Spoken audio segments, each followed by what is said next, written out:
Good morning students. I hope you all understood the previous video of Geography Part 3.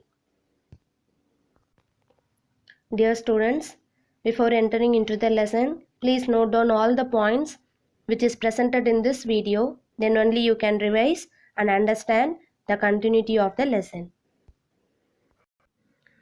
Students, before entering into the lesson, we just recall our previous portion.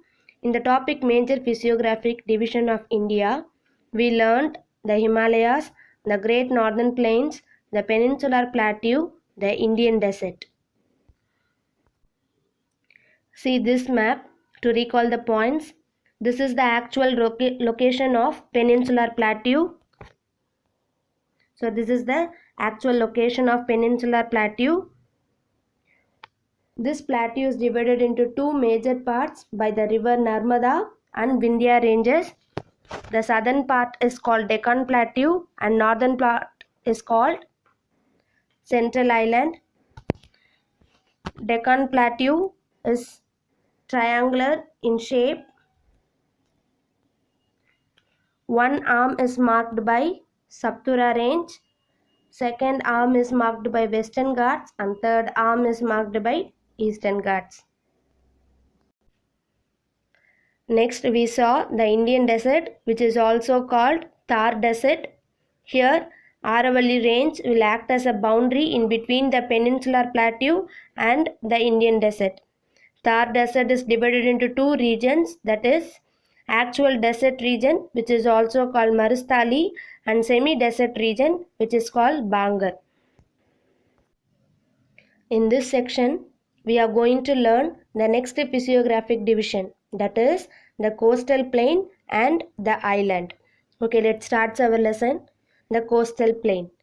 They were formed by the depositional action of the rivers and the erosional and depositional action of the sea waves. From this picture, you can understand which region is called coastal region. So where the sea and the land meets, that region is called coastal plain. For example, Marina Beach, Kovalam Beach, etc. See this picture also, where the sea and the land meets, that region is called coastal plain. The Indian coastal plains are divided into two divisions, that is the Western coastal plain and the Eastern coastal plain. The Western coastal plain lies between Western Ghats and the Arabian Sea. The Eastern coastal plain lies between Eastern Ghats and the Bay of Bengal. See this map. The Western coastal plain extends from Rann of Kutch in the north to Kanyakumari in the south. Its width varies from 10 to 80 kilometers. The northern part of the western coastal plain is Konkan coast.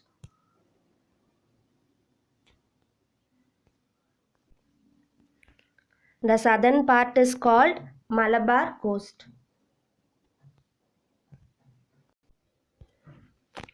Vembanad is a famous backwater lake found in this region. The northern part is further divided into Kathiawar plain. In between Konkan coastal plain and Malabar coastal plain, Kannad or Kannara plain is located. In eastern coastal plain, the northern part is called Northern Sarkar and the southern part is called Coromandel coast. The northern part is further divided into Utkal plain. Let's see the difference between the western coastal plain and the eastern coastal plain. First, western coastal plain lies in between Western Ghats and Arabian Sea. Eastern coastal plain lies in between Eastern Ghats and Bay of Bengal. The western coastal plain is characterized by sandy beaches, sand dunes, lagoons, which means small saltwater lake separated from sea, and estuary, which means mouth of the river where it enters the sea through a single channel with a hollow. See this picture. This is estuary, which means mouth of a river where it enters the sea through a single channel with a hollow. Next, eastern coastal plain is formed by the alluvial fillings of the littoral zone by the east flowing rivers of India. Here, littoral means region situated on the shore of the sea or a lake.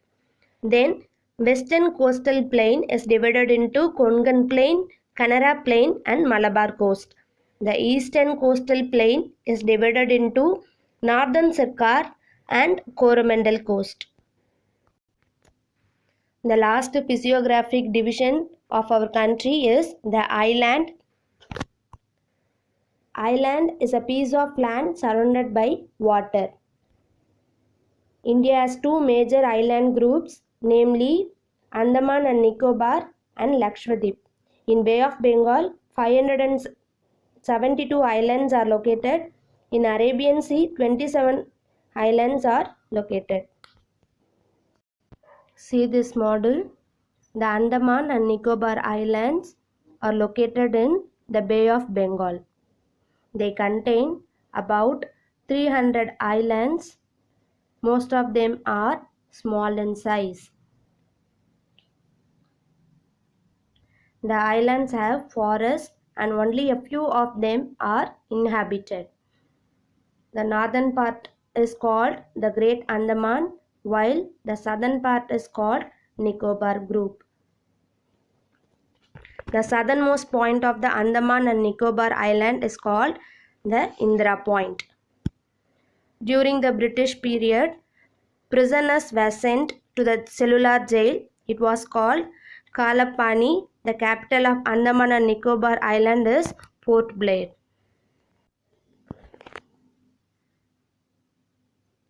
The climate of this island is pleasant. During the monsoon, rainfall is very heavy. Andaman and Nicobar Islands are a place of tourist interest. Port Blair is the capital of Union Territory. People from many parts of India have settled here. The 10-degree channel separates Andaman from Nicobar group.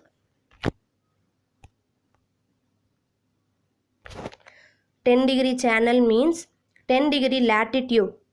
So the latitude will separate these two islands.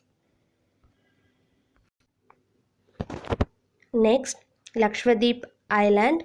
These islands are a group of 36 islands in the Arabian Sea.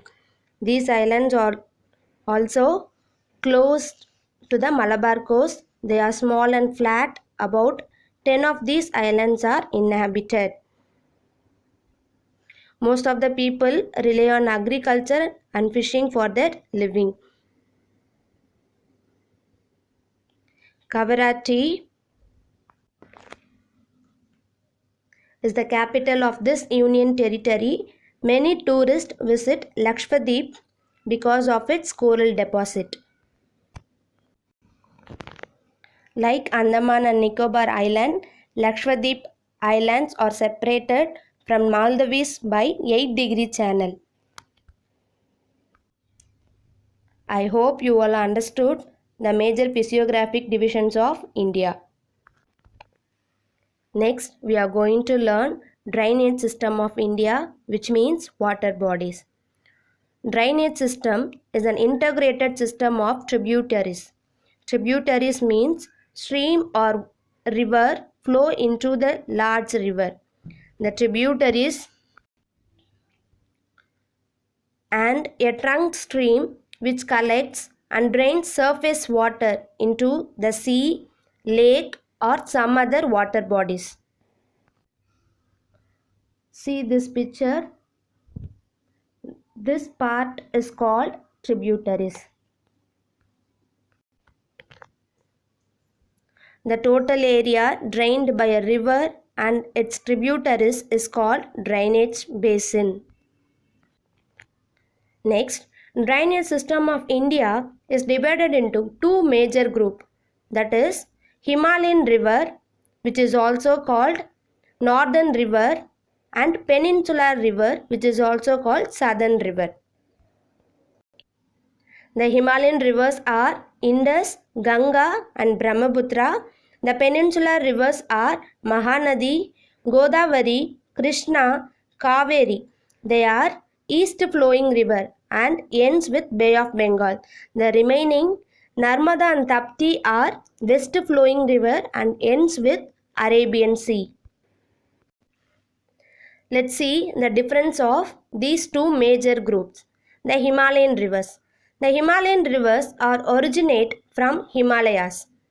They are long and wide. They are perennial in nature. They are also unsuitable for hydropower generation. In Himalayan rivers, middle and lower courses are navigable. Next is about Peninsular river.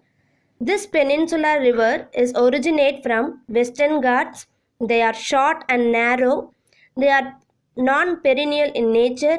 It is suitable for hydropower generation. Unlike Himalayan rivers, peninsular rivers are not useful for navigation. Next, see the difference between tributaries and distributaries. Tributaries means when a small river joins the large or main river, it is called tributary. Distributaries means when a large river break into small river, it is called distributary. Next, tributaries are found in mountains from glaciers, lakes, etc. Distributaries is formed by a large river. Tributaries occurs in the young age of the river, that is the starting point of the river. Next, distributaries occur in old age of river, that is the ending point of the river. Next, tributaries does not change the course of the river. You studied in your 9th standard, that is upper course, middle course and lower course.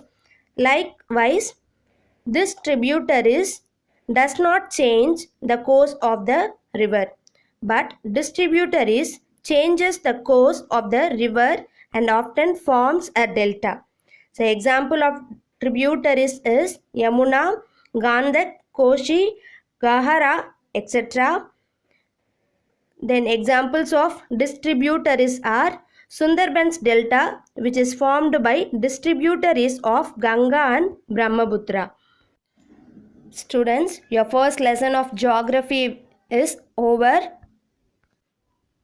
Here I gave some links which is related to this topic, that is the coastal plain and the island. I added this link in description also. Please go through it to get even more information about this topic.